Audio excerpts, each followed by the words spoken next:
Okay, and I show 16 people in attendance. Stacy, will you read the declaration of a state of emergency, please? Sure. Due to the nature of the declaration of a state of emergency due to novel coronavirus COVID-19, pursuant to Code Section 2.2-3708.2, this meeting is to be held by electronic communications via the web platform GoToMeeting. The catastrophic nature of this declared emergency makes it impracticable and unsafe to assemble a quorum in a single location, and the purpose of this meeting is to discuss or transact the business statutorily required or necessary to continue operations of the public body. Okay, I'll call the meeting to order. Stacy, will you conduct a roll call, please? Yes, from the city of Fredericksburg, Dave McLaughlin. Here. Joshua Brock. Present. John Castellerin. Here. Matthew Rowe. Here. From Spotsylvania County, Al Durante.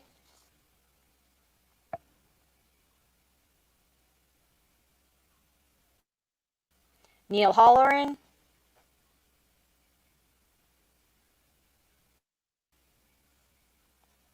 For Caroline County, Ken Pogue.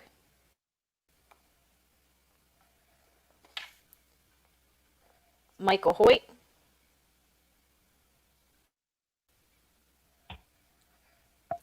Justin Chenault.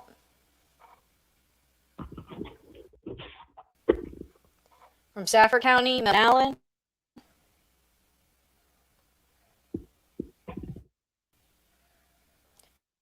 David Schwan. Present. Ethelene Crenshaw.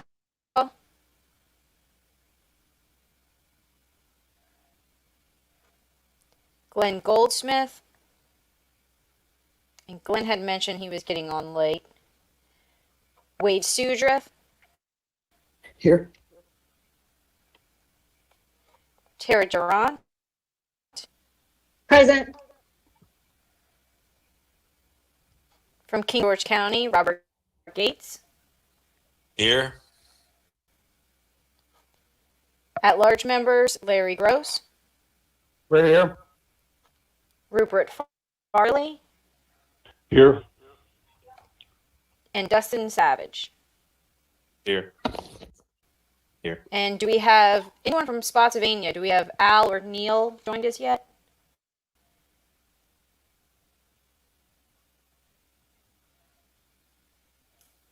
No. Okay, I see Al just joined us. So I have someone from Spotsy now. I'll turn it back over to you, Mr. Chair. Okay, thank you.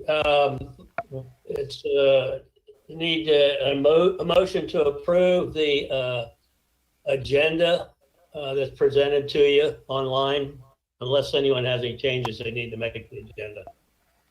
I'll ask. This is Rupert. So moved. Okay, so moved by Rupert. Dave, Allen, second. Thank you. Any discussion?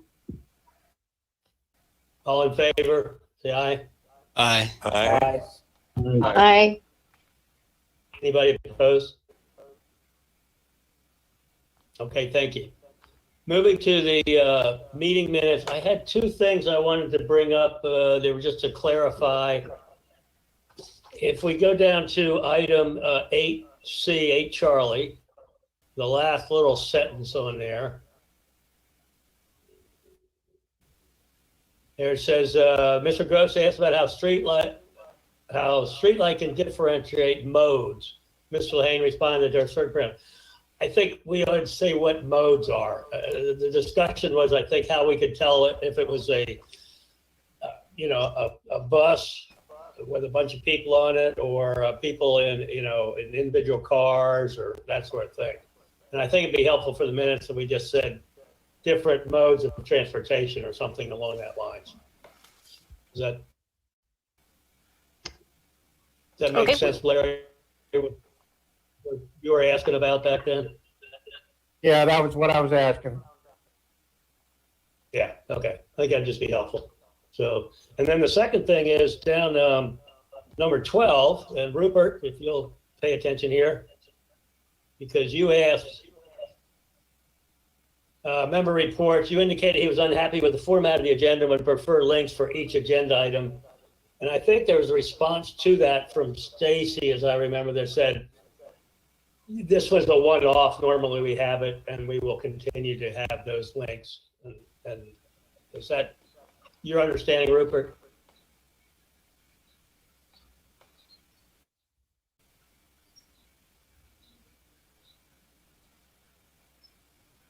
Okay, no, Stacy, you remember that we it was basically resolved. He said he didn't like the format, but it was only because the links were on for the last meeting only. I think it was a one-off. Yes, that was, that's correct. We actually have changed it back to the way it was, so that matter should be resolved. Okay, so maybe just a sentence says the matter's been resolved. We return the old, something like that. Okay. We don't want to have an unhappy customer out there. Okay. So given those two changes, are there any other discussion on the minutes that need changing or adjustments? Move approval of the minutes. Thank you, As Rupert. changed. I hear a second. Yeah, this is Rupert. Second, Al. Okay, I'm sorry, was that a second? Yes, Okay, it was Al. thank you. All right, all in favor of the minutes as amended? Aye. Aye. Aye. Thank you. Anybody opposed? Stacy, Dave, this is Neil Holler with Spotsy County. I just got on 2 minutes ago. Thanks. Sorry. Oh, great. Thanks, Neil. Yep, you and Al are on. That's good. Okay, is there anybody who's opposed to the minutes? All right. Dave, this is Rob Gates. I abstain. Okay, yep, thank you. Yep. If you weren't at the meeting, you should And- abstain.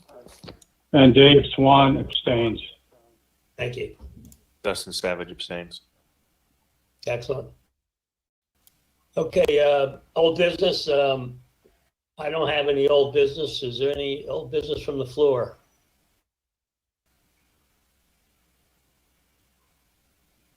Okay, hearing none, we'll move to item 6, which will be a review of the policy committee meeting.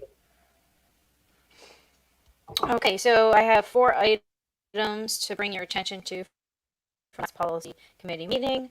The first is the committee approved the roadway scoring methodology, which is going to be used when staff create the new long-range transportation plan. This is the transportation plan for the Fredericksburg region that plans for transportation projects with a 20-year horizon.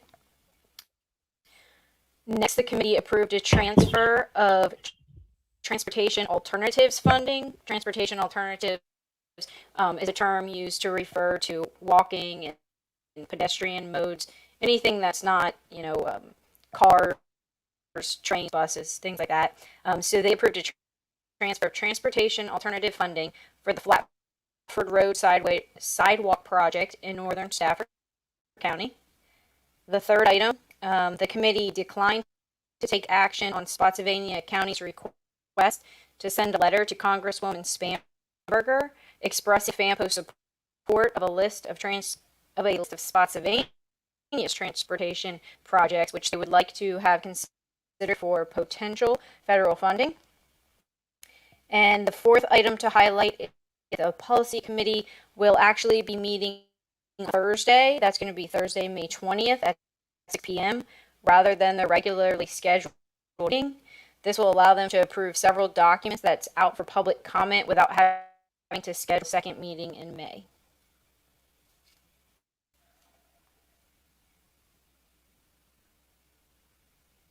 That roadway scoring strategy was one that was presented to us that we got to see at our previous meeting. Correct. Okay, thank you. All right, any questions about the policy committee? Okay, time for public comments. Stacy has reported that there are no written comments that she has to read. So it is time for anyone in the public who is called. So I got there's a few phone calls out there who might want to make a statement at this time to the committee.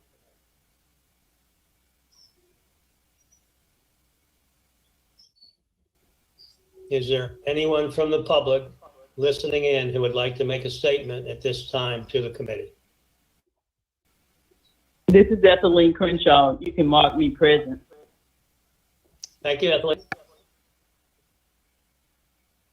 Okay, no comments from the public. We will close it. There will be a second opportunity at the end of the meeting for public to make comments as a result of the meeting. Okay, public comment period. The first one is closed. Okay, now we're going to talk about, Stacy's going to lead us about new community engagement and the equity plan. And there's three presentations there. Yeah, if we could open up the number 1, there we go. So we have been working on a new community engagement and equity plan, and it is currently out for public review and comment. At our last meeting, I mentioned this. So at today's meeting, I want to give you more comprehensive information about it so that you have time to review it and to provide any kind of feedback to us before it goes before the policy committee in June for approval. Next slide, please. Okay, so we had some questions. So the plan is called the Community Engagement and Equity Plan. And I want to clarify what equity means. It's often confused with equality. So equality refers to something being equal, whereas equity refers to something being fair.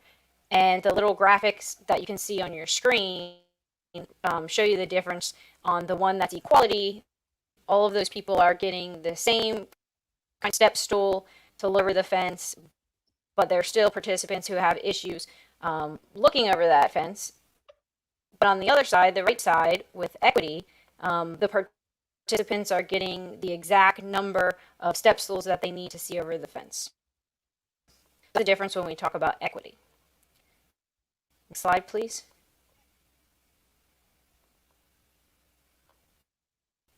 The purpose of this plan.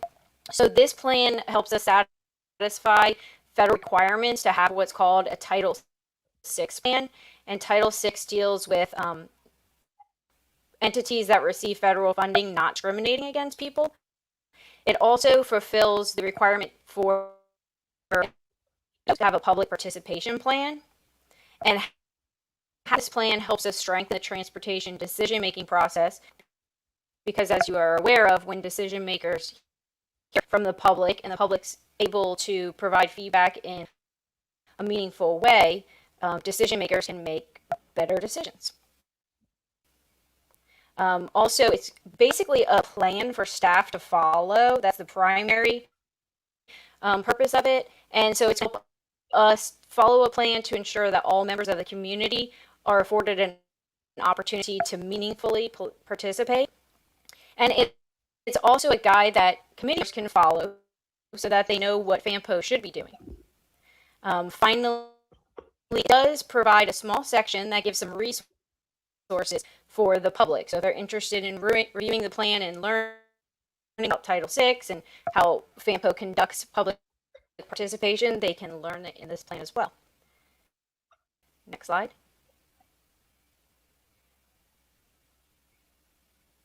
Just a quick overview of the different sections of the plan.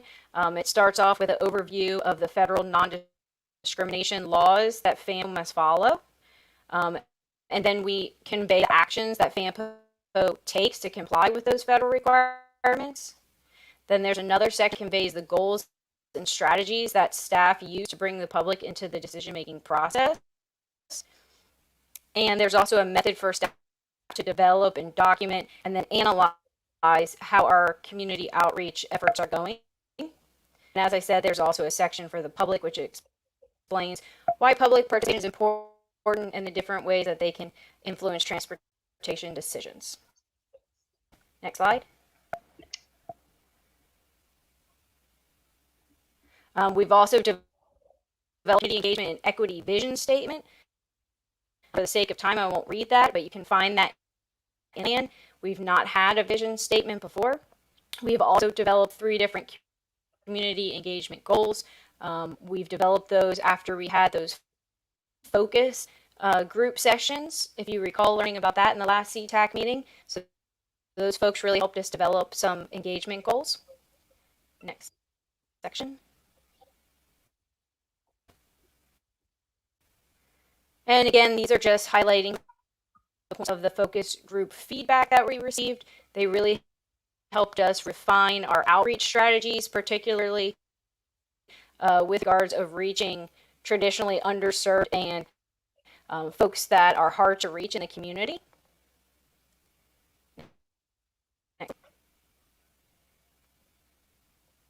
So how is this plan different from other plans? If you've been around FAMPO for a while, you probably are familiar with our previous Title VI and what we refer to as our public participant plan.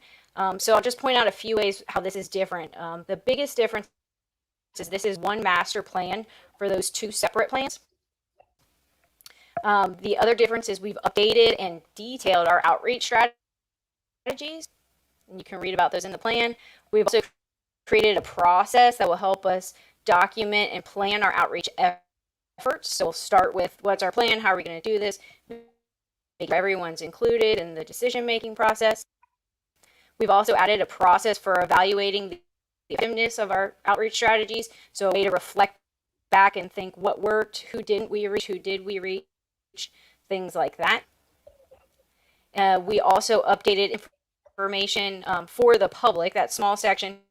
We try to simplify it and give them some really simple ways of how they can participate and explain the legal authorities to them so that they can, so we have transparency and they know what we should be doing and how we're meeting those goals. And I guess we can move on next slide. So the timeline, as I said, is out for public comment. It's going to be out through June 4th.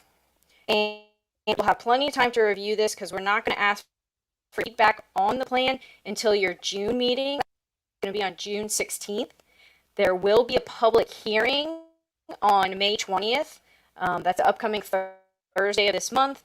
It's going to be at the policy committee meeting. So if by that time you've had time to review this and you want to address policy committees with your concerns or express your support, you can attend that meeting and do. Otherwise, we'll follow back up with you at your June meeting, get your comments, and then we're going to add your endorsement of the plan.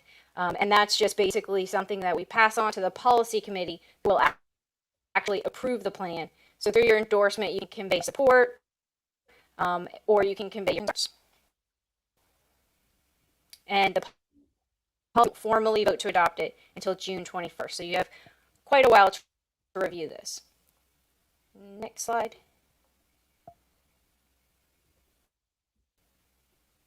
Things we're doing during the public comment period. So we've got flyers out at the public libraries that are explaining what this document is and how the public can provide feedback. We are doing live streams, Q&A on Facebook and YouTube about it. We've had social media ads and posts. There's been an article in Fredericksburg today, which is an online news source. We sent out mass emails, so hopefully you all saw that in your inbox. If not, it might have went to your spam. And we have a great webpage with video resources walking you through the document. And we're still looking for opportunities to do some in-person outreach. Things are still slowly coming back online, so we have not been able to do in-person yet. And as I said, there'll be a public hearing May 20th where the community can share any kind of concerns or express to the policy committee. Next slide. One important thing to note when you review the plan, you will notice that in the appendix where we should have our maps and data, there isn't any. There's basically a statement which you see on your screen that we have intentionally left it off. We will not implement the plan until we have that filled out, but we need to wait for the 2020 census data in order to create timely maps and data sets. Next slide.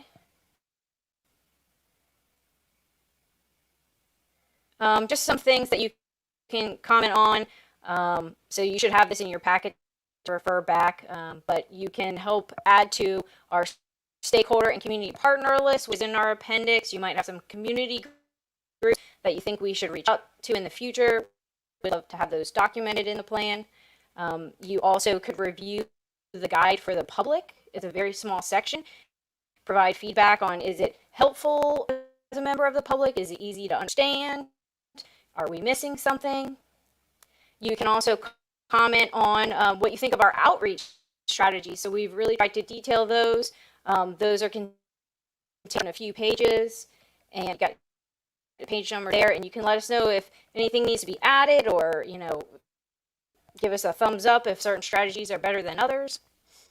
And then also, if you want to review the section called Overview of Civil Rights and Equity Requirements, you can provide your comments on the actions that we take to promote that equitable participation and comply with the federal non-discrimination laws. And I know as I say that, that's complicated, but if you just review that section, the Overview of Civil Rights and Equity Requirements, it's really not that complicated, and we'd appreciate your thoughts on that too. Next section. I think that's the last slide. Yep, so there's a website. We have the link there. It's also included in your agenda packet, and you can find it in our homepage menu as well.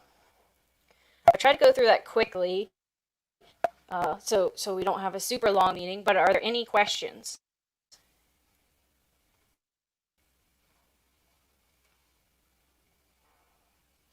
No? Okay. Can we close out the PowerPoint then and just click brief on those two resources? So under the agenda, there were two resources. This one is a brochure. This is what we have up at the public libraries.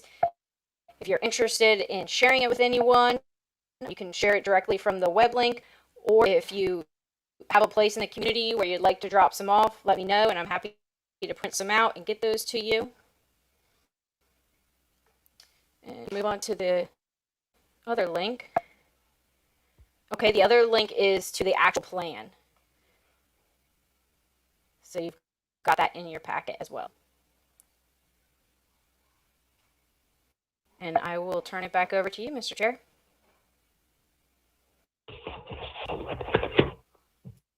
Thank you. So that's some homework for us to take on. The next presentation is the Rural Transportation Work Plan. Carrie Barber's going to present that. Thank you, Mr. Chair. Good evening, everybody. So the Rural Work Program is a yearly document that lays out the work that will be done with rural funding for each fiscal year.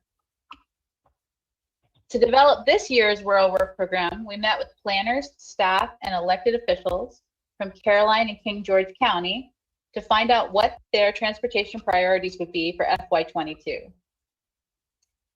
Among the projects we'll be working on with them are assisting them with data analysis for economic development grant applications for King George, helping to identify potential residential access improvements for Caroline County, and assisting with smart scale applications and other funding applications for both counties. There's also language in the document to cover other planning opportunities that may come up if either county wishes it.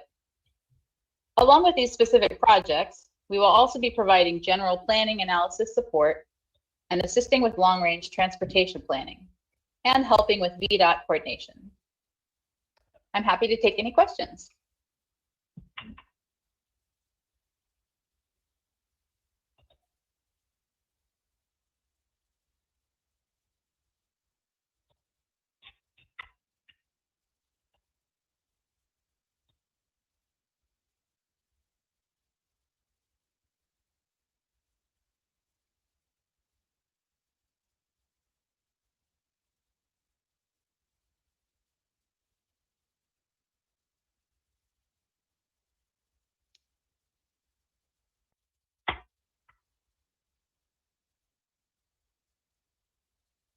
Oh, Carrie, I'm sorry, I was muted. Oh, Carrie, okay. in the plan, there, the acronym SDP was used as, we were working to identify requirements, I think, with SDP. What is that acronym? So which page is that on, please? It is, And I'm not sure what letters you're saying. oh, Sierra Delta Papa, SDP. S. Yeah, shoot up. Hey, Dave, hold on a minute. I'll find it for you. Just a minute. Thank you. SDP. Sierra Delta Papa. I don't believe there's an SDP in the documents. Okay. I'm Mr. Chair, wondering if this you're is- referring to this is SPR. If it's SPR, it's State Planning and Research. It's a funding buckets. Okay, state planning and research, SPR. Okay, I wrote Yes. down the note improperly. State planning and research. Okay, that makes sense. It was obvious state funding, but I couldn't figure out what it was. SPR. Thank you. Mhm.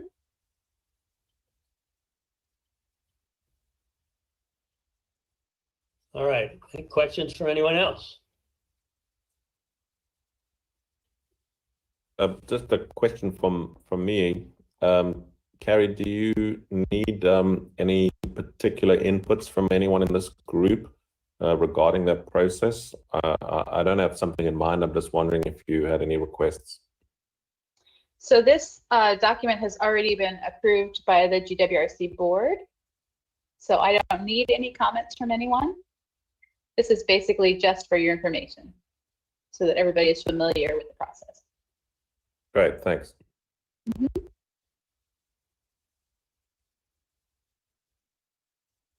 Okay, anyone else?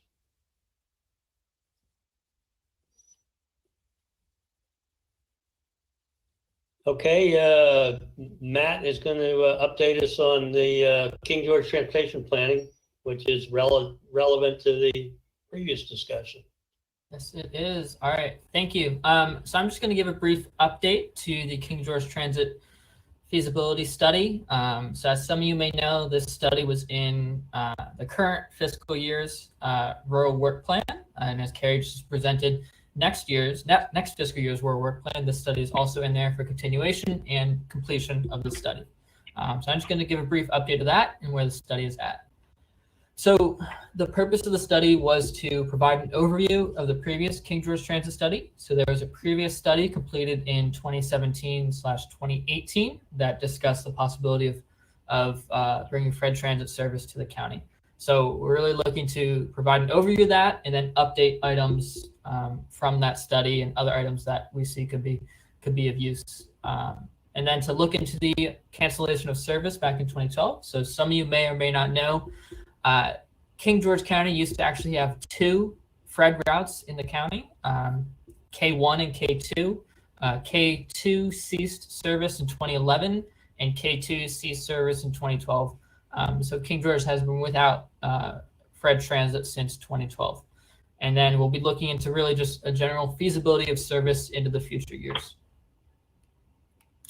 So as I mentioned, the previous transit study basically analyzed major transit generators and the need for service among residents and Dahlgren commuters, and provided service scenarios related to peak period and all-day transit service between Dahlgren and Fredericksburg, a loop through King George County, and potential for weekend service. So as well as that, we're looking into the feasibility of future service. So transit needs, so looking at where transit-dependent individuals may be within the county, so seniors, persons with disabilities, low-income households, and zero-vehicle households. Also completing a commuter analysis to understand employment clusters in the county and travel patterns to and from Dahlgren, as well as talking with the county and looking at many of the FAMPO documents to figure out where and how much future growth may be occurring in the county. So one of the items we looked into was the commuter analysis. So Naval Support Facility Dahlgren is one of the largest employers in the county. And from the 2018 study, about 60% of those who are commuting to Dahlgren commute between 7 a.m. and 8 a.m. and between 5 p.m. and 6 p.m. So the map on the left is showing the travel flows to and from Dahlgren within the county. So the darker colors, the red and the orange, signify where higher amounts of people are coming from compared to the darker greens and lighter greens. And then the map on the right is showing the Dahlgren workforce profile within the GWRC region. So every year they output a profile of their workforce, signifying where everyone works, not just in the GWRC region. What I have done here is clip that to the GWRC region for reference. So we can see almost 2,000 people work in King George County, half that in Spotsylvania, a little more than half that in Stafford and Fredericksburg, and then a little over 150 people in Caroline County. And then one of the other things we're looking at is employing the use of streetlight data, which is kind of a big data company that allows us to analyze travel activity and patterns to look at kind of the number of trips within the county and where they're occurring. So each of the hexagons here are representing a volume of trips for the 2019 year for all modes, so vehicles, pedestrians, and bicycles, between 5 a.m. and 11 p.m. So the darker blues are referencing where there's higher volumes of trips. So these darker blue areas could be good places for a transit service to go through, especially to have a bus stop. So this map can be used to illustrate where a transit service could potentially be feasible and where bus stops could be located. And then also looking at those same travel patterns, but specifically this chart is discussing vehicle travel patterns on weekdays and weekends. So in the blue, the top chart referencing the weekday travel patterns and kind of the peak periods of travel. So you get that morning commute a little bit before 8 a.m. as a peak travel period. Then it sort of dies down through the midday and comes back up to really the overall peak for the county between 4:30 and 5:30 p.m. in the afternoon. And then similarly on the weekend, has a little bit of a different flow here, kind of a gradual increase, level off, and then a gradual decrease. So the peak hour is a little after lunchtime. So this can help illustrate if we're looking at different times for service, what times might be useful to have service and what times make sense. And then also looking at kind of places specifically for bus stops, where bus stops could be located. So particularly of interest is in the Dahlgren area along US 301. So just off to the top right of the map here is the Harry Nice Bridge and Maryland, and then off to the left is further into King George County and eventually down to 301, Route 3, Fredericksburg. So looking at Dahlgren, there's several areas that could potentially have bus stops. One of those being the shopping center out here at the intersection of 301 and 206. Several stores are located here, including a grocery store. Another location being within the town of Dahlgren, all the way up to the entrance to the naval base.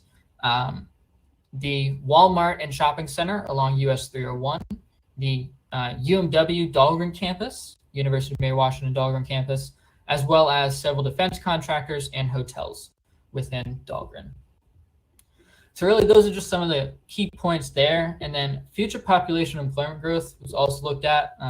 These are from FAMPO's 2045 LRTP, and really just looking at where the growth may be occurring and will occur in the future. So the maps on the left here are showing the population density and then the employment density by transportation analysis zone. And then the maps on the right here are showing those same figures. The maps on the left were 2017, and the maps on the right are looking at 2050 densities. So you can see there's going to be a lot of growth that could be occurring along the US 301 corridor and along the Route 3 corridor. So those are definitely good places that a bus service could be feasible and could be of use.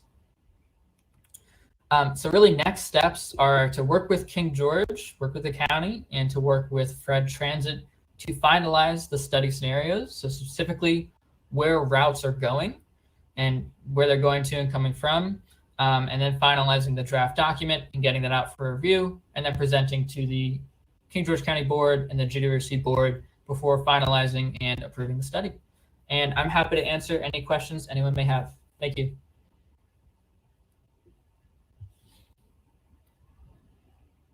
Yeah, this is Rob from King George. I was just curious, when you showed bus stops up to the main gate on the base, has there been any conversation with the base about how to move people from that point to the far reaches of the base? There's been no conversation related to that with the base. This is more just an illustrative study to illustrate the feasibility of it. If the county wanted to take steps to discuss that, as well as Fred, if they're looking to implement the service, that is certainly a possibility. Yeah, there used to be a taxi service on the base decades ago, but it hasn't been there in probably at least 15 or 20 years.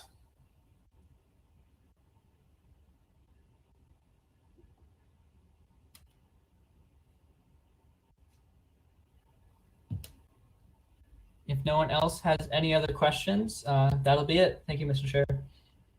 Matt, I had one. Yeah. We did this in 2018. I remember that. Is there any, I remember it was well received. It was reported to be well received. Is there any success stories specifically that came out of it that you recall? So I was not present at FAMPO when that Right. study was completed, so I can't speak to any specific success stories or any items that came out of it that have been implemented. I don't think there has been anything implemented, but not certain on that. Mr. Chair, the one good sign, I believe, and I'm not sure if Fred is on the call, they may want to comment, but my understanding, at least from the conversations that I've had with them, is that the bus ridership was actually on the increase when the final route to Dahlgren, out to King George was shut down. It wasn't actually dropping. They did combine the two routes into one instead of two. But that one route had a steady ridership. It wasn't sort of reducing and collapsing. So that is a good sign.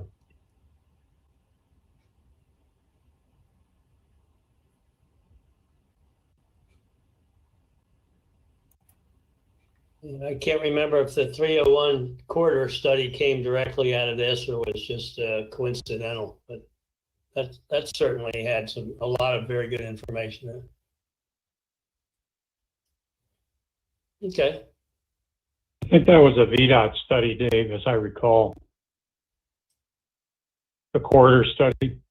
Yeah, I think you're right. I didn't know if having this study helped influence or get us to get that study done, or it was just it just was an obvious thing to do. I don't remember. Anyway. Yeah, as I recall, it was one of the two vendors that did the corridor study, but I could be wrong. Yeah, I think you're right. We have the brief from the vendor or whoever gave it in our files, I'm sure. Yep. Yeah, that is correct. The corridor study can be found on VDOT's website if anybody's interested in taking a look at it. It was a Route 301, 206 arterial preservation study, and that focused just on roadway improvements along 301 and 206 in King George and Caroline County. Okay. That was a great study, and just a comment. 301 was looking at it as an alternative to 95, north-south, which was a great idea. Improvements to streamline the flow, the congestion, any possible congestion along 301, which does get congestion up in Maryland primarily.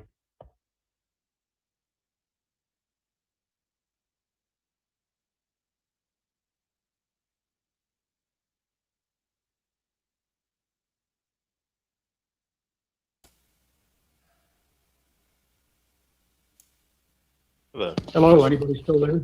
Okay, not hearing any other discussion. I have a question, Chairman, Mr. Chairman. Oh, go ahead, please.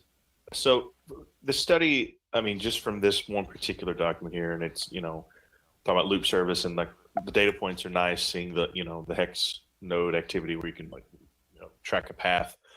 Is this transit study, I'm assuming for bus service, is it solely relying on the base activity as justification to bring this back into service?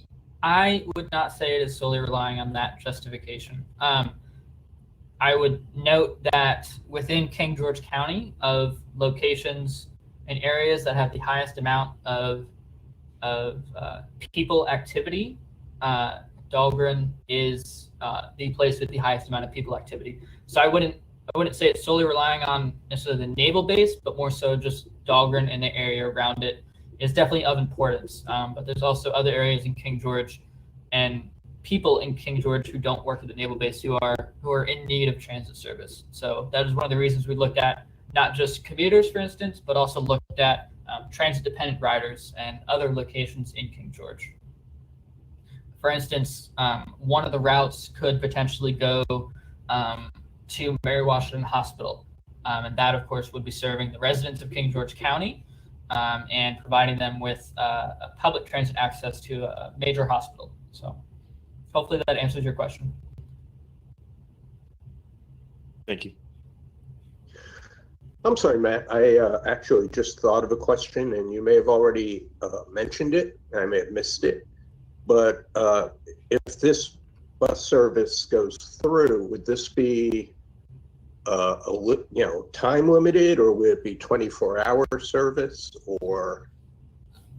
So with Fred's service, I believe all Fred's service except for one or two of the services that serve the University of Mary Washington go from between 7 and 8 a.m. till about 7 to 8:30 or 9 p.m.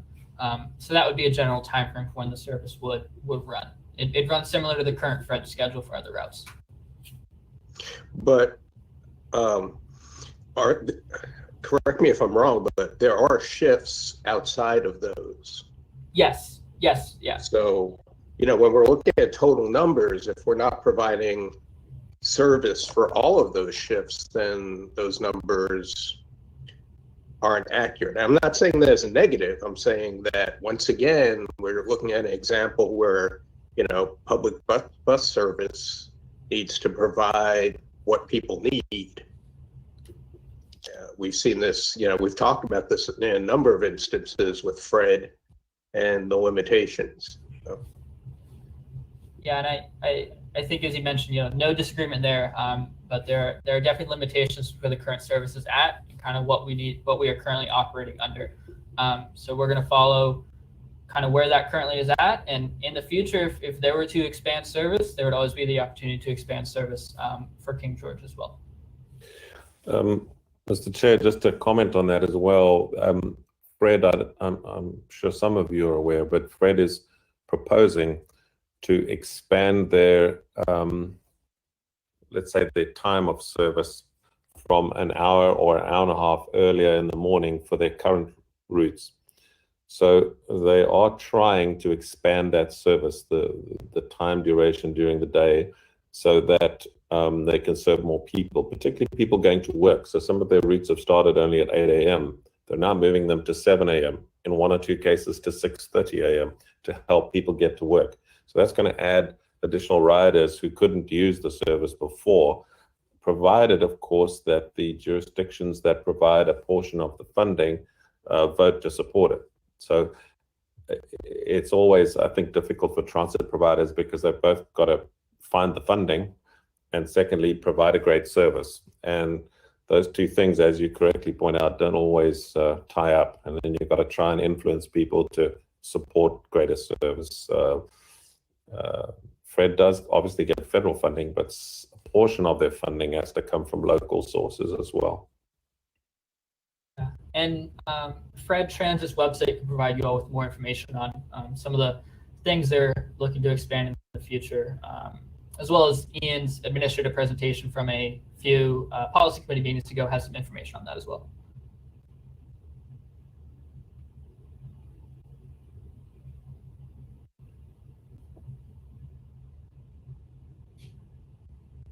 Okay, any other comments or questions?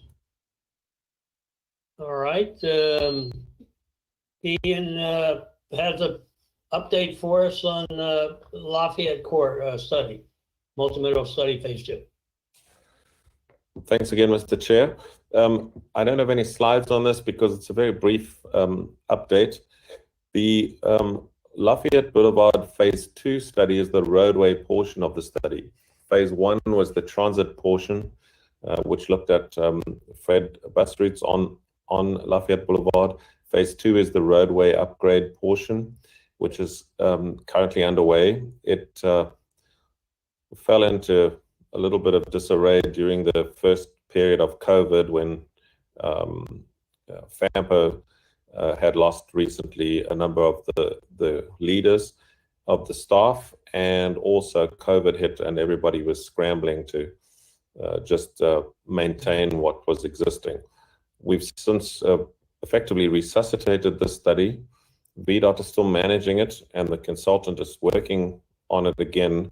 We had a presentation in the last month on progress of the roadway portion of the study, and the stakeholders at that presentation asked for some additional work to be done on modeling, adding lanes and various other things. That work is currently being done, and a follow-up stakeholder meeting is going to be held soon. And then a presentation will be prepared for the FAMPO committees, particularly the TAC, to show what the results of the study of the phase 2 portion of the study, should I say, what those results are. So we look forward to a good presentation coming soon after the next stakeholder meeting. But the study is nearing completion. So we hope in the coming 1 to 3 months that the study actually wraps up, and then the final presentation is given to FAMPO committees, and we can see what the results of the study, and then start work on funding applications and so on to implement the recommendations of the study. So it's quite far along. We're hoping for another stakeholder update soon, and then a presentation to FAMPO committees on the roadway portion of that study, and then the study will be finalized in due course. So I think that's where we are. No need to have a long presentation now, but I think a good presentation is in the works and will be coming out soon.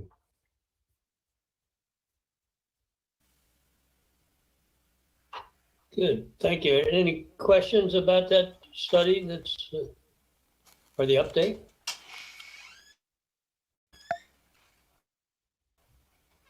Anyone? All right. Move on to advisory role discussion with Stacy.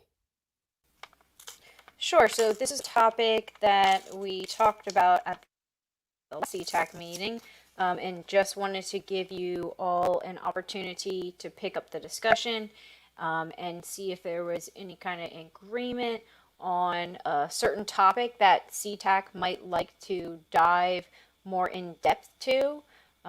There's some suggestions on the slide that's pulled up. So it could be something as simple as everyone takes a ride on the Fred bus and groups back together and shares their concerns, things that they loved about it. And if there's anything worth mentioning to the policy committee, you could put that in writing and send that up to them. And this way you can fulfill your advisory role a little bit more easy and effectively with the policy committee. So any ideas can be brought out today at the meeting. And if you agree on something to look further into, that's great. If not, I guess we can just keep it going as an ongoing conversation, and perhaps at one of these meetings, you'll discover something that everyone thinks it's great to look more into.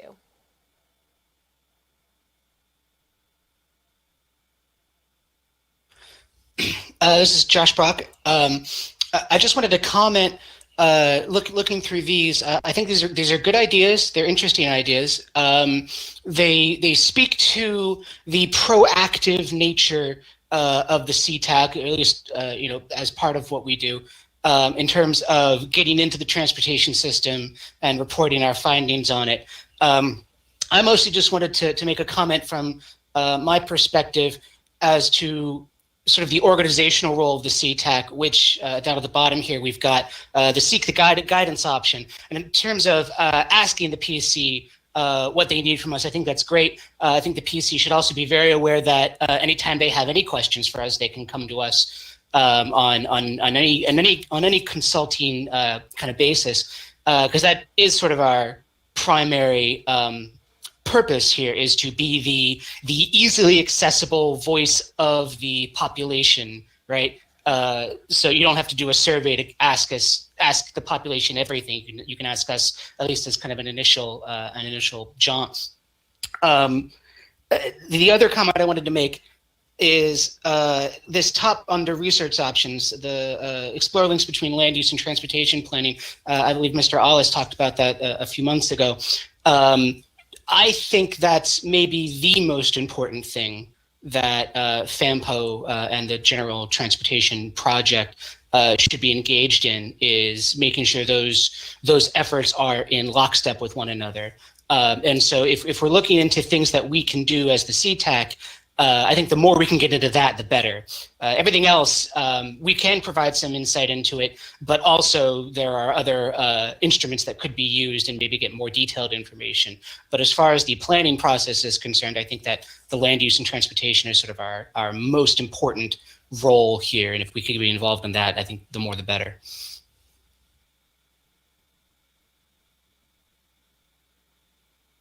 I was thinking along the same lines about the importance of the land use and transportation planning. Something specific I was thinking is if we could, even in our LRTP, put in a discussion about that and the linkage, and we wouldn't have answers. We wouldn't necessarily have projections of how it's going to turn out. But I think putting it in there so it's understood, that connection, and it's included in our planning efforts, or not necessarily included, but as part of the considerations for our planning efforts, I think would be good.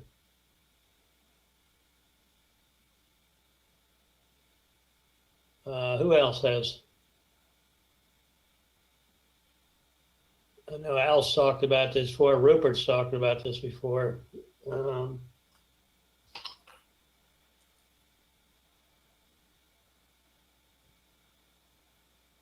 also in favor of doing getting the kind of the guided tour of the the bus transportation system, which was offered to us. So we should take advantage of that. We'll set something up on that one. Invite who's ever available.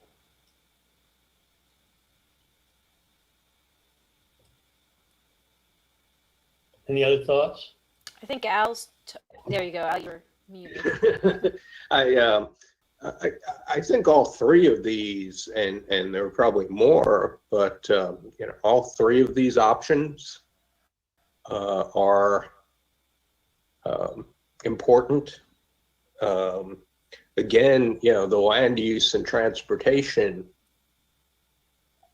it would be nice if there's a way to, I mean, there seems to me to be a total absence of thought between transportation and traffic and approval of development projects and things like that. So it would be nice if we could sort of have a way to go back and, a back and forth conversation with localities, even not just with the policy committee, but with actual localities. And I don't know if that's even feasible, but I mean, I think it's something that would help improve quality of life in the region, and maybe something worth discussing with the leaders of the various counties. And again, the transportation alternatives is, I mean, we really need to be looking at alternatives to the way we've been doing things for the last, for decades. So, and just driving around for us, I mean, I know, and there again, there's a lot of changes going on in the roads, but it's I don't think there's ever been an actual accident there, but the road, Spotsylvania Parkway, where it crosses Route 1, it's sort of where you turn into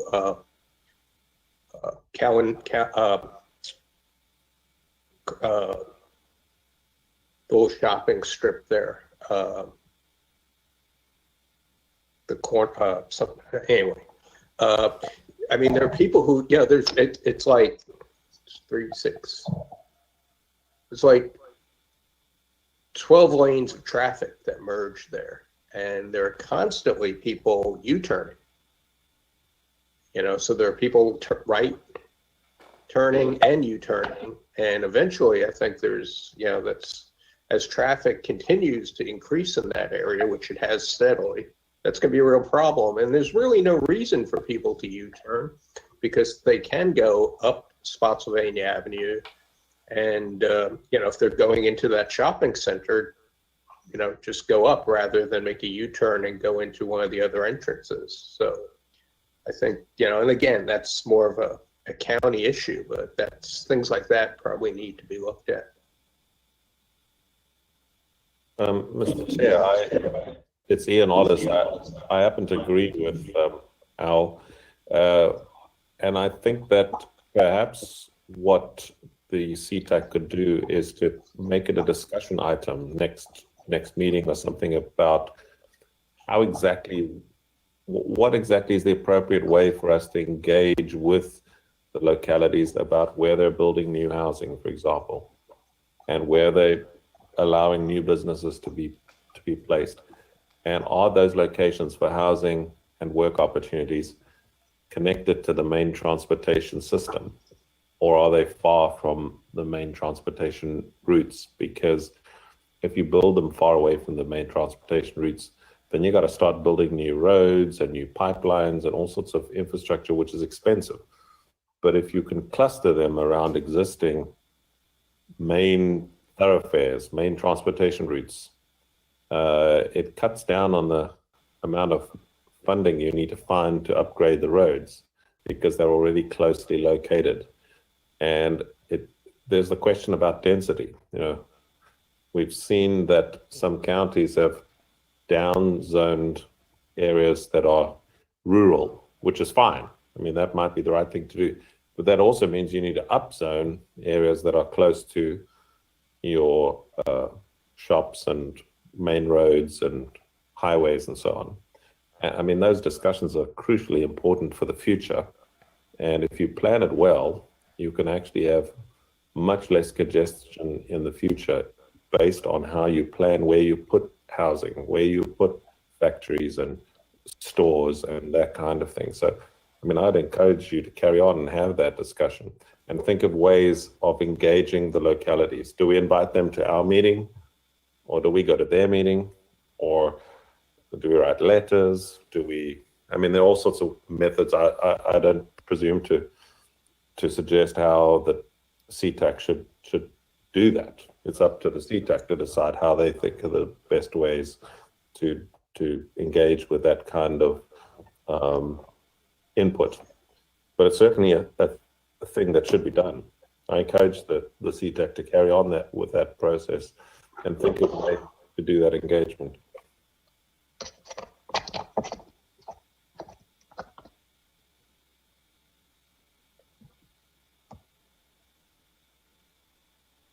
Hey, Stacy, well, we'll copy that, or we'll capture that from these comments from the recording of the meeting and kind of flesh out what we have here.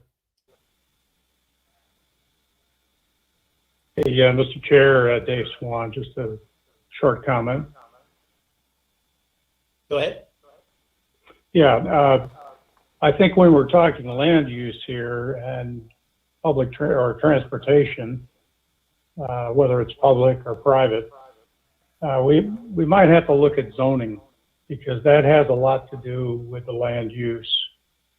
And what are the impacts, positive and negative, of zoning? I mean, are we more successful with transportation where we've used certain zoning codes? Because I know that Stafford, for instance, there's a lot of changing applications for zoning changes. And I don't know I don't have a feel for it because I don't have a knowledge base on how much that affects existing transportation plans or, you know, if the zoning changes. And I don't know what the zoning planners look at. I don't know if they look at a transportation impact. That would be an interesting question. Probably could be answered very easily with the planners. Does anybody else have a comment on that or any experience with it?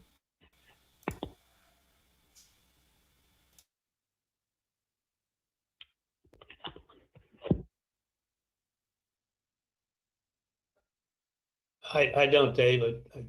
I understand what you're saying. Yeah, I don't have experience with it. for example, Stafford just made some changes to land use for A-coded zoning, like I'm in an A zone, I'm agricultural. And if they change it to residential, then what came into play in Stafford was the size of the property, the size of the lot. And I don't remember the details. It was about 4 or 5 months ago. And of course, it's all virtual, so it'd be tough to get in a meeting, you know, a meeting to really ask questions and participate fully. But it definitely had some impacts. And I think they delayed the decision on what they were planning on doing. And I don't believe it was transportation related. It was just land use related. But that might be a good question for planners. And I know we work with county planners all the time. And I am only assuming that they come back and look at the existing transportation plans for the roads that are involved. Maybe not. Well, That's all I have on it. Well, I remember that whole discussion was about reducing the density of housing that could be built on some of these large lots throughout the county. And then what effect it has on infrastructure if it gets out of control and keeps going the way it is. So what does it do for schooling? What does it do for the roads and all these other issues? And so there was more of an effort to, from what I understand, Stafford's initiative to try and concentrate more of the growth into the areas where they can handle the infrastructure, or they can provide the infrastructure that would go along with that additional growth. So, yes, that's exactly right. Yeah. Yeah. So it's very related to what we're talking about. So Yeah. it would be a good one for us to maybe just present it at our next meeting as just a discussion of here's what happened and here were the kind of the pros and cons and the discussion where it stands with it. And so we would have a better understanding of that discussion, which makes us better representatives of, of the citizenry. So I'm sorry, go ahead.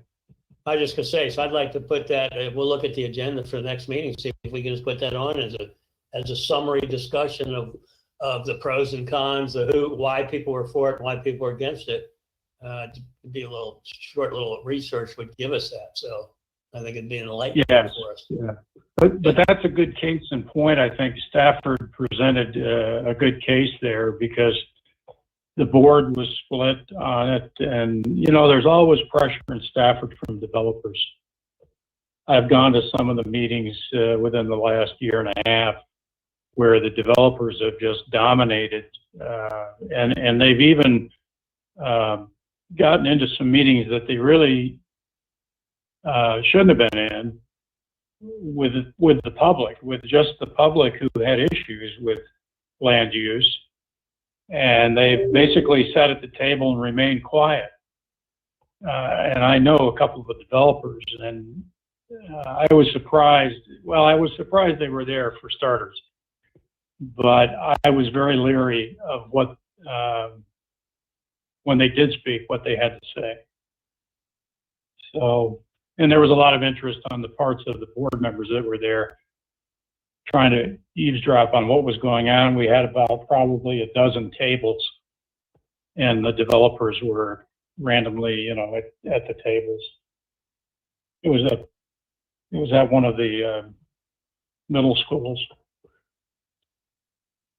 Anyway, you don't want to belabor the point, but I appreciate your thoughts on putting that on the agenda for next time. Mr. Chair, one of the interesting questions that often goes undiscussed, if that's an English word, it's probably not a good English word, but where is development appropriate? Because everybody fixates on where it's not appropriate, and that's fine. I mean, there are lots of rural areas do not need high dense housing. It wrecks the transportation system. But the other side of that coin is, where is development appropriate? And nobody ever wants to say that. Nobody ever wants to answer that question. And so you end up in these meetings with developers saying, we want it all, and residents say, we don't want any. And in reality, we all know that towns and cities slowly grow. So a much better question to ask is, where is development appropriate? And then your discussion is around finding appropriate ways to have development. And, the outcome. This is Rupert. There has been one voice to that effect over the years, and that's been mine. I've been saying for decades now, where development is appropriate is that where we have transit, where we have transit networks, and where we have transit centers, and we have people walking instead of using cars, that's where development is appropriate.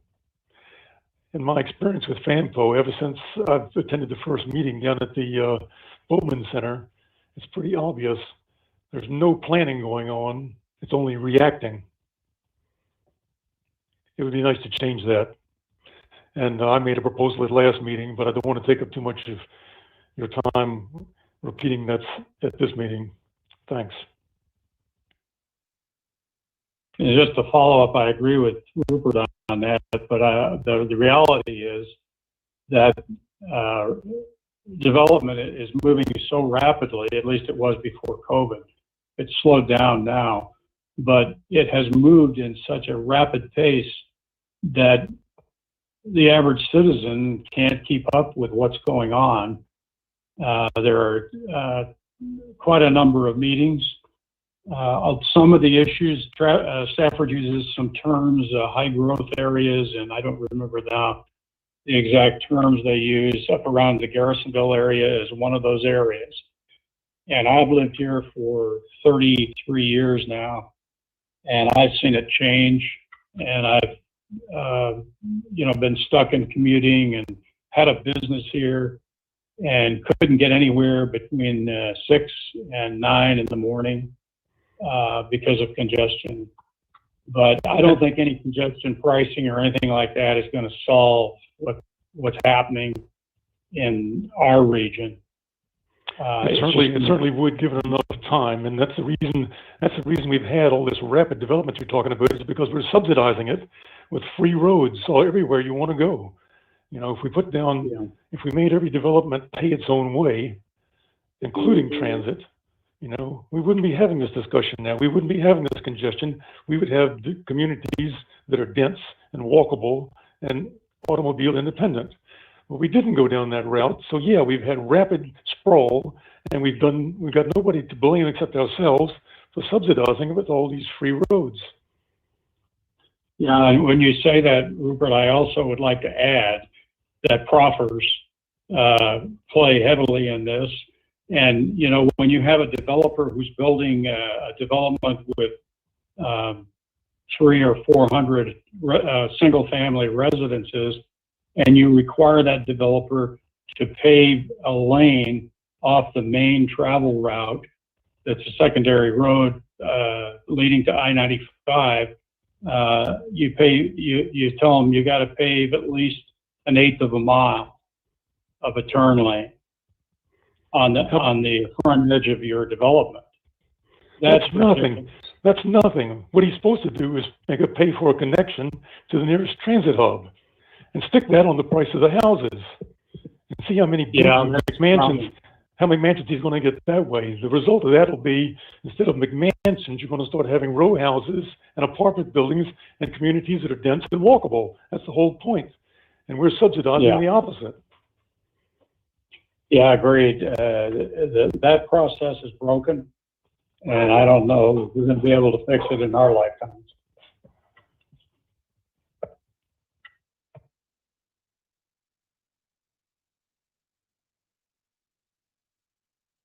Mr. Chair, that's all I have on it.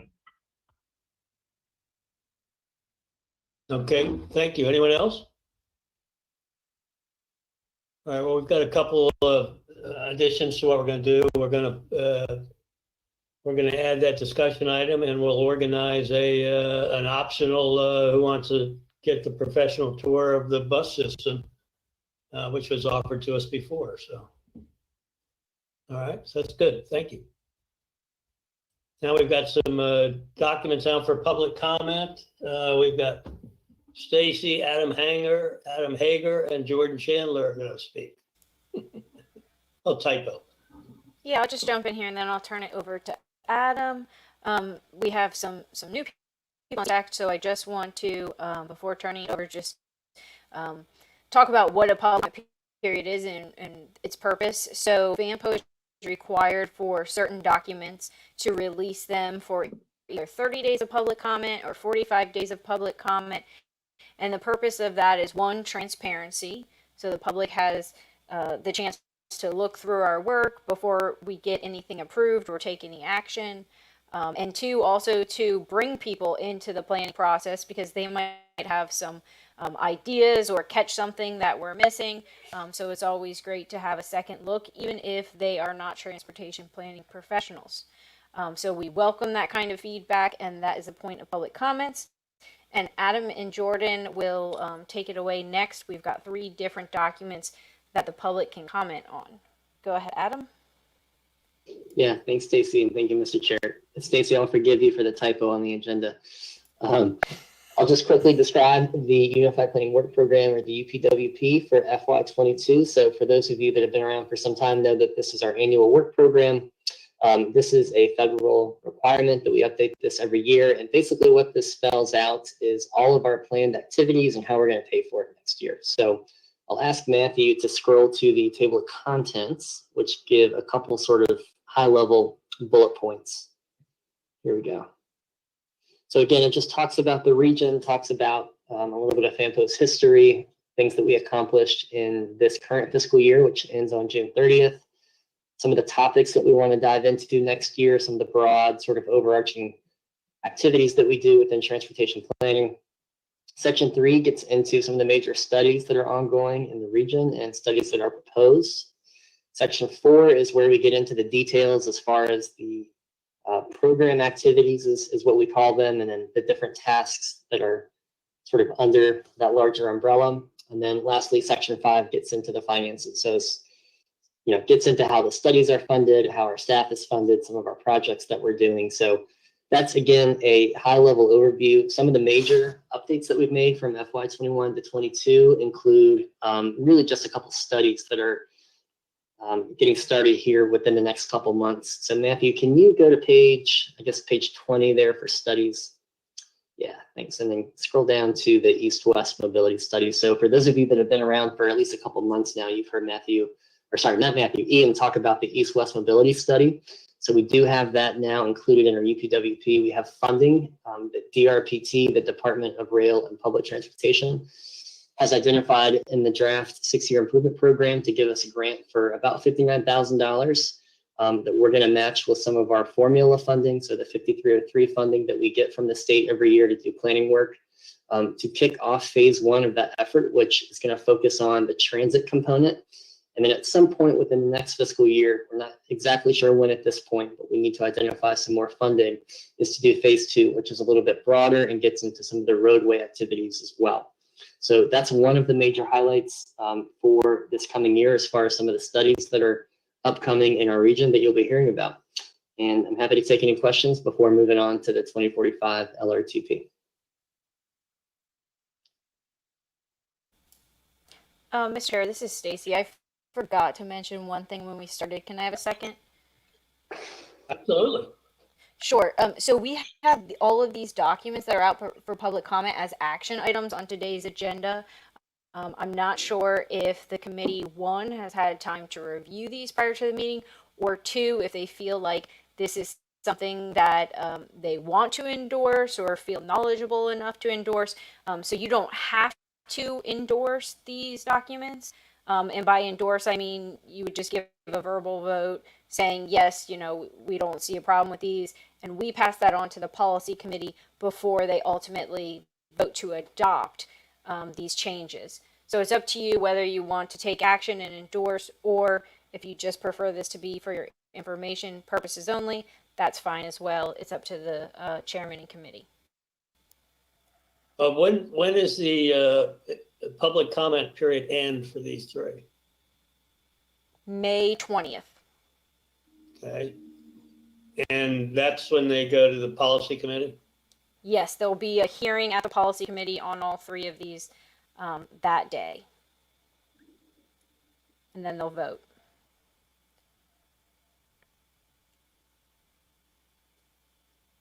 Well, these have been presented to us before.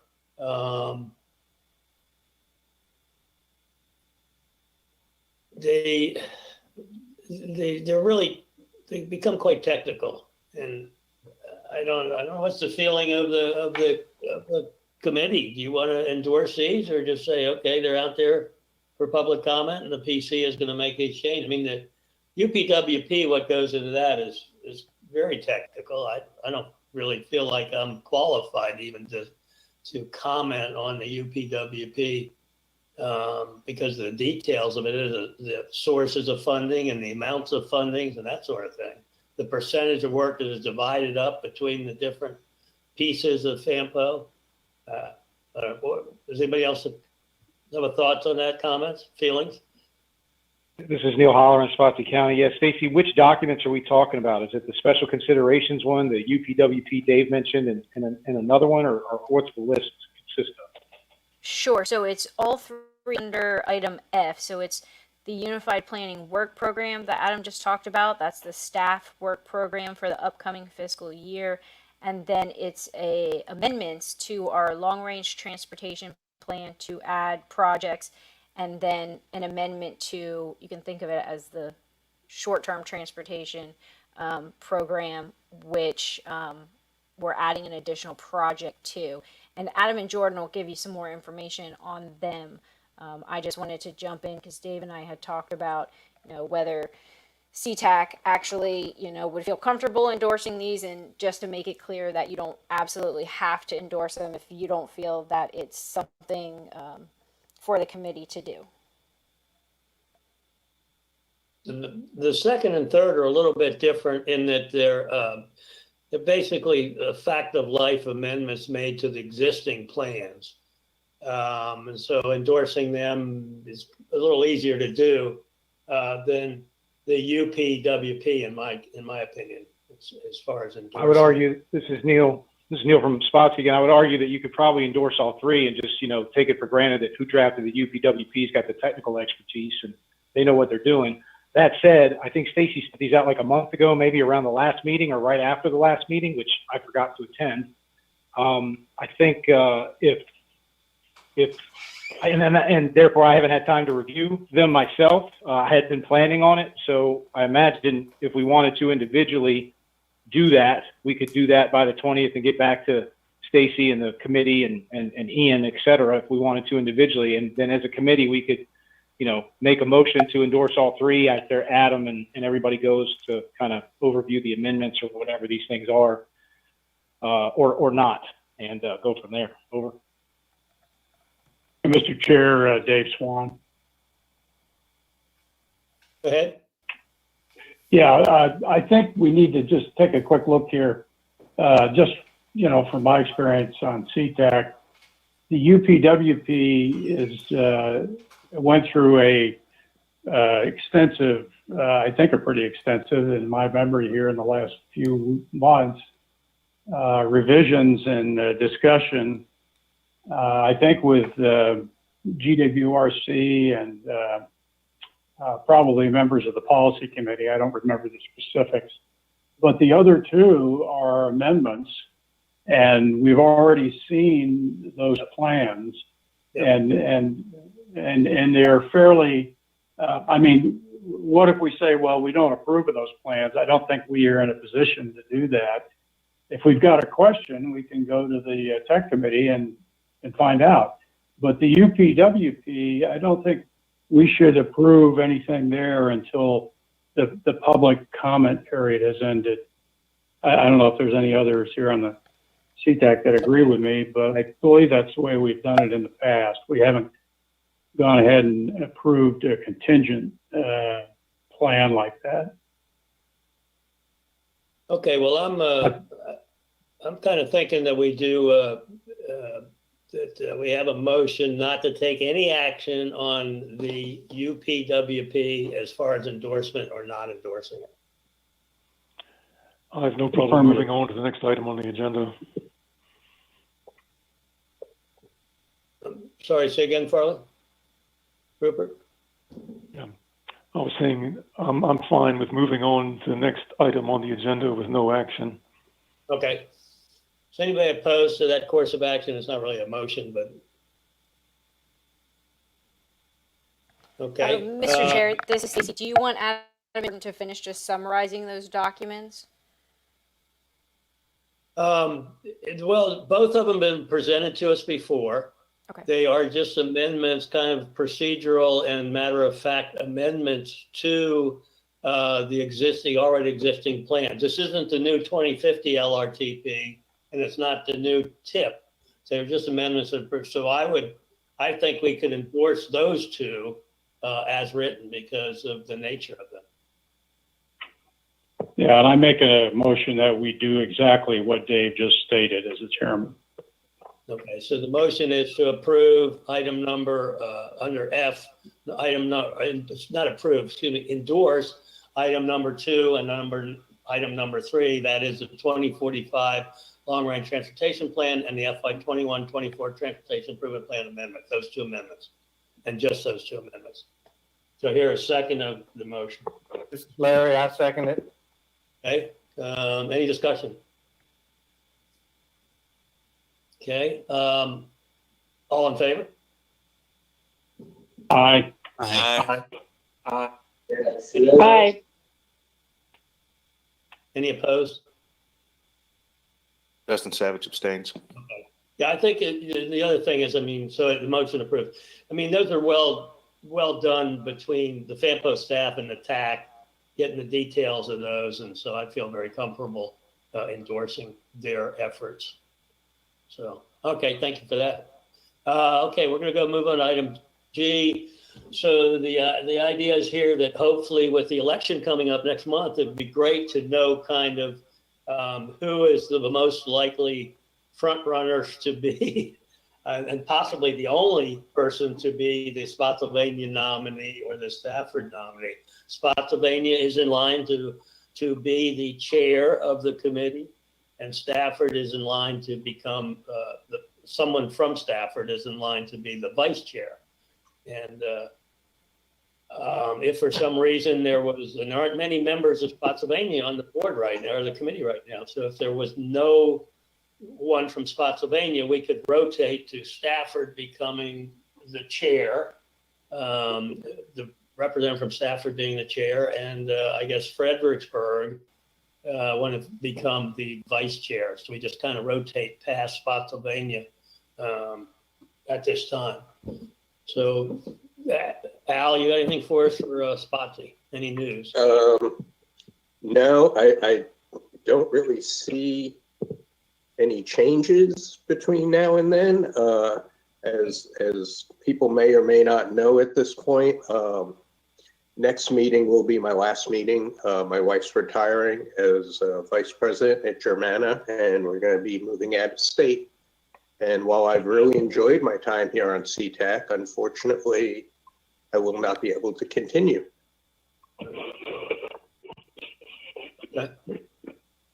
Well, Al, before you leave, your mission is to find a suitable candidate from Spotsylvania. All in favor? We're gonna miss you, partner. We're gonna miss you. Thank you. But the reality is there's only, I mean, after Al, unless the county appoints some more representatives, it's just Al and Neil. So, and Well, Neil's there. Yeah. I don't know if you. Neil's been on the committee. If he's not overcommitted, There was a, this is Neil. There was a secret ballot via email between myself, Al, and Dave and Stacy that indicated my current status is not likely to be able to be nominated for the rotation in for Spotsy, given my current familial situation and likely inability to serve as chair. So I believe in that email I acquiesced. So for full public comment, everybody on the CTAC and can basically vouch for the many members of Stafford to rotate in and or Fredericksburg from there, and I'll go from there. Over. All right. Okay. So if something doesn't change between now and the next meeting, then we will expect that. Well, I guess I should ask Dave. I asked Dave Swan as a past chair if there was people interested in Stafford who would for the at the time the vice position or the chair position. So what do you got to report, Dave? well, I would say, Dave, I frankly haven't had time to think about this, but I'm more in favor of having, and I certainly haven't talked to these two ladies, but I think that it's time we had a woman for chair. And we happen to have the advantage in Stafford of having two on the committee. And so I would hope that they would give strong consideration. Of course, they can correspond with you privately, via email. I think is a good way to do what you've done in Spotsy with Neil, because that's something that doesn't, it can happen behind the scenes and set us up for a successful election. And then we can look at maybe Fredericksburg. I think Fredericksburg will be back around as chair as the thing goes here, unless Spotsy has an influx of candidates.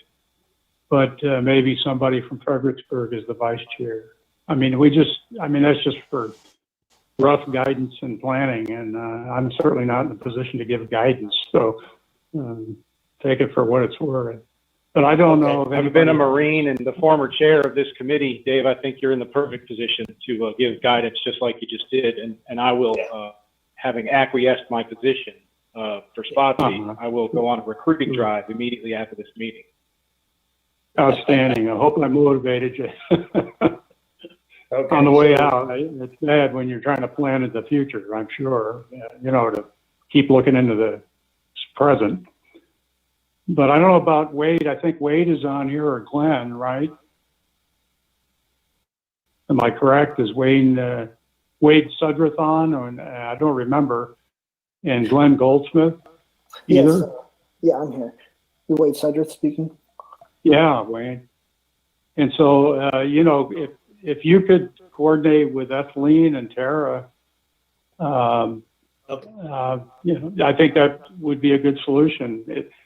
It doesn't matter to me, I'm not in a position to do either. So, Okay. Here's what I'll do. Advice I'd offer the chair. Okay.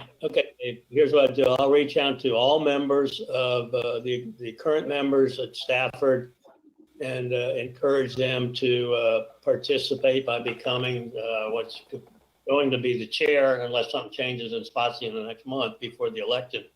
So potentially to be the chair, and then I'll also reach out to and all three of my compatriots from Fredericksburg are online tonight. Their attendance has been remarkable, so they make really good vice chairs, one of those three. And so we'll just come up with and it could be 2 or 3 people from Stafford who are interested. I don't know, and that would be great. And then we'll have a regular election, or it may just be one, and it'll be kind of a okay, it's a nominee, you're it. So okay, so we'll take that before the next meeting. That's great, Dave. That's good. This is Al. I did talk to a couple of the supervisors yesterday. I was meeting with them about another issue. And I did happen to mention that, the situation we're in. I just don't see, because of the process, I don't see that we'd be able to, I know Supervisor Frazier has somebody in mind that she'd like to nominate to the committee, but because of the county process, I'm not sure that we could get anybody in place before the next meeting. And someone who just came aboard probably wouldn't feel comfortable becoming a chair as well, so. Yeah, that'd be tough, Dave. You're right. We know how tough it is, so. Okay, well, we'll resolve it. We'll come up with a place and we'll press on. It's not, cool. All right, so public comment. Do we have anyone from the public who has joined the meeting and now wants to make a statement? Is there anyone from the public who wants to make a statement?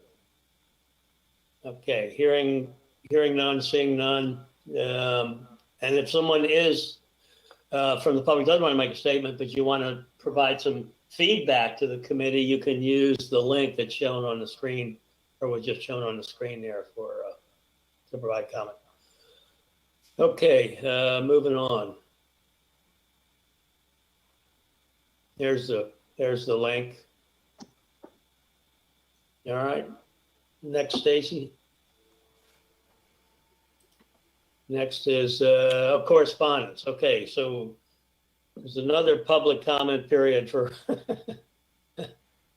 us of something to comment on. So, all right. Yeah. So this is not a FAMPO public comment period. This is the Commonwealth Transportation Board, so the State Transportation Board. You can submit a public comment on the state's 6-year improvement program. So we have a website resource link for you there, and you can find all the information you need, review the document, and there are directions on how to submit a comment.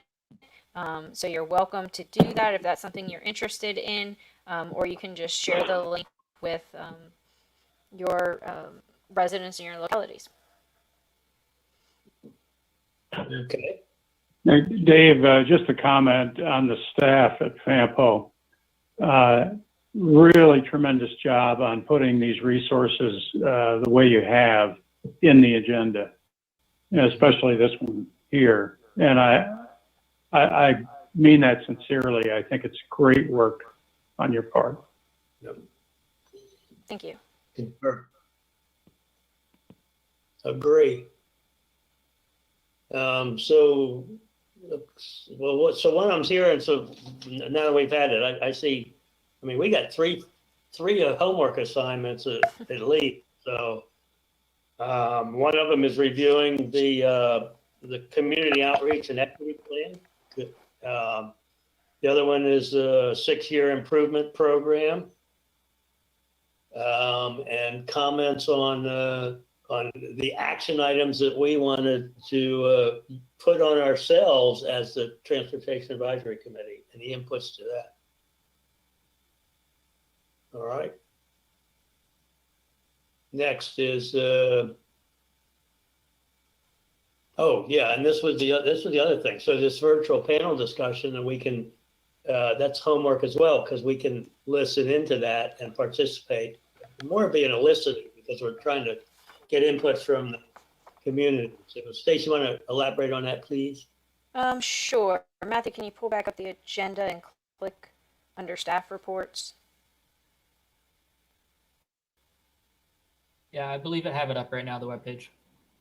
I'm seeing VDOT. So under staff reports, it should say virtual panel discussion. Is everyone else seeing VDOT? Let me reshare my screen. All right, should be good now. Mm-hmm. Now we're not seeing anything, Matthew.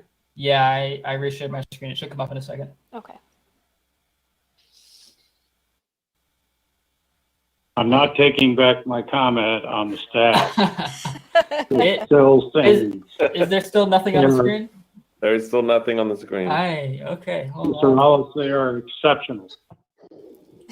Well, why, Matthew? There we go. Oh, there we go. Now, Okay, yeah. yay. So this is well, we lost it again, Matthew, but okay, there we go.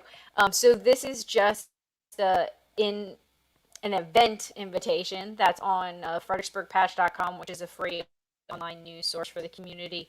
And so we are co-hosting with the Disability Resource Center a discussion panel that will feature advocates that are part of the Disability Resource Center, and they will be sharing their transportation issues in the Fredericksburg area with decision makers. We have about 19 different state, federal, and local decision makers, as well as the region's planners and transit agency officials.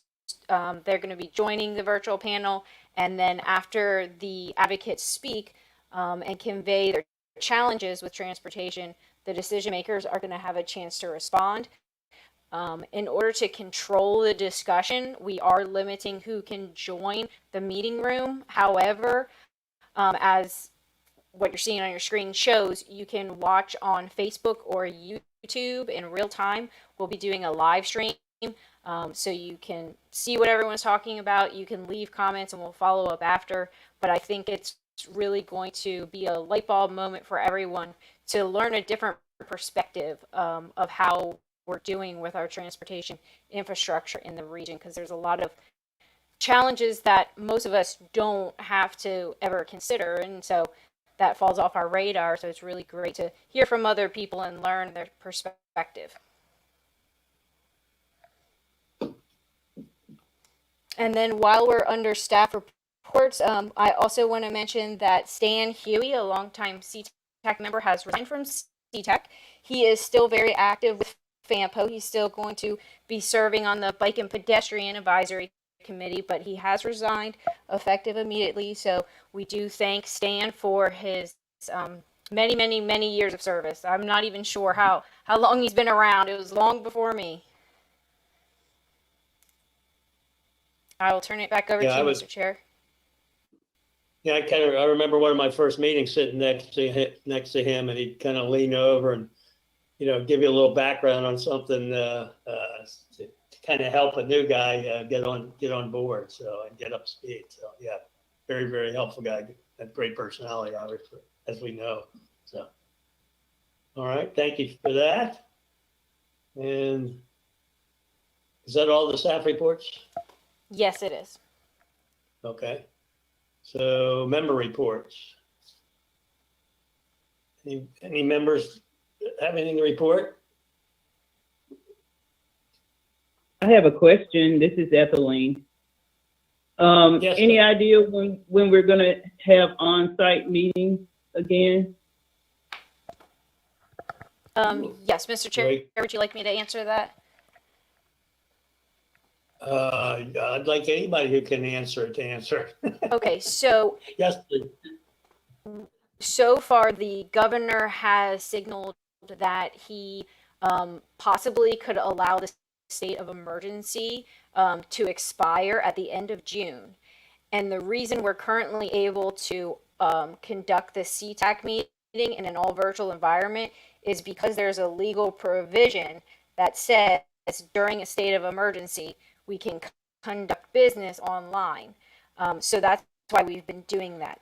Now, when the state of emergency expires, we are going to have to go back to having an in-person quorum.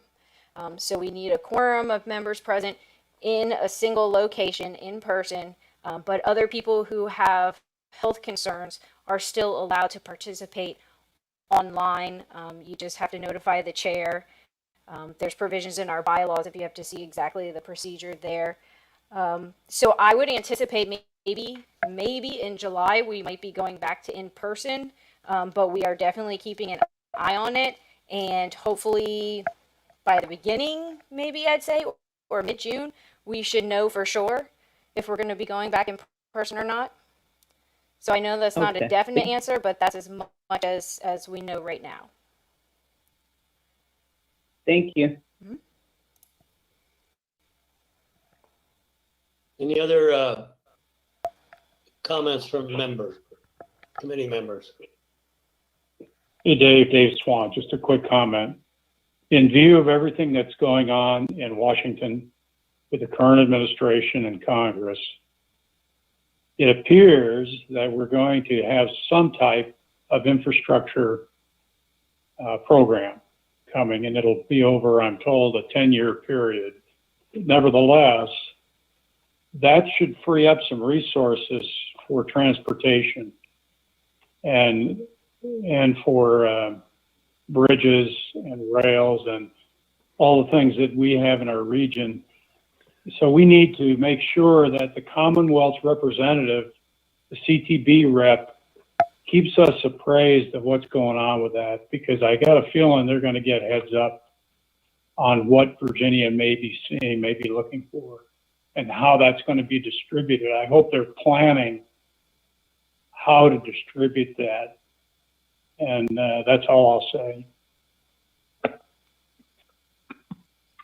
This is Rupert. I don't have anything to report, but I will take this opportunity to remind all the newcomers to the area that the name of that town in King George is Dahlgren, named after Civil War Admiral John A. Dahlgren.